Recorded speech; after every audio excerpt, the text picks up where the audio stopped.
before you sign it, that you have your insurance professional look at it to make sure that your landlord's not requiring anything that can't be provided for you. I've seen some outlandish leases that just are almost impossible or too expensive to comply with. You will find some leases, for instance, for spaces in a huge mall that will require $5 million in liability coverage.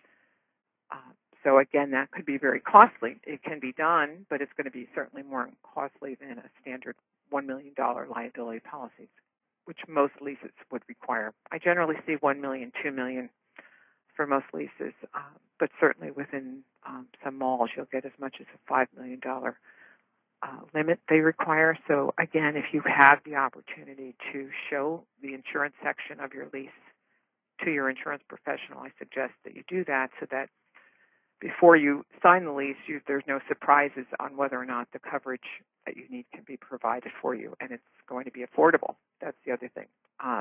Coverage can always be gotten at any cost, but what you can afford is going to be what you want to look ahead of time and see if, can I do this, or is it going to be beyond my expectations?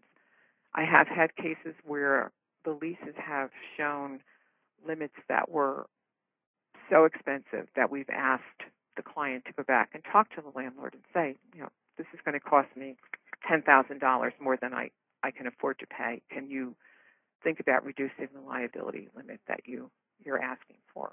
So again, if you have access to that lease prior to signing it, that's always a good idea so that we can continue to look at that and work with you to make sure that we can get the kind of liability limits that you need. The additional insured endorsement, oftentimes the landlord will want to be named on your policy, and they will want to have notice sent to them in the event that your policy cancels. So that's why they want to be named on there as an additional insured. Generally can be done easily. Cost generally should be, if there is a cost, $30 or $40, not major.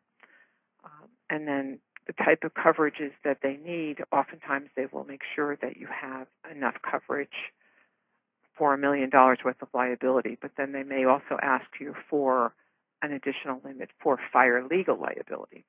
And what fire legal liability will cover you for is the event that a fire starts in your facility that you're responsible for. You leave candles burning, you do something that causes a fire within your facility that then spreads to adjoining facilities and causes damage to those facilities.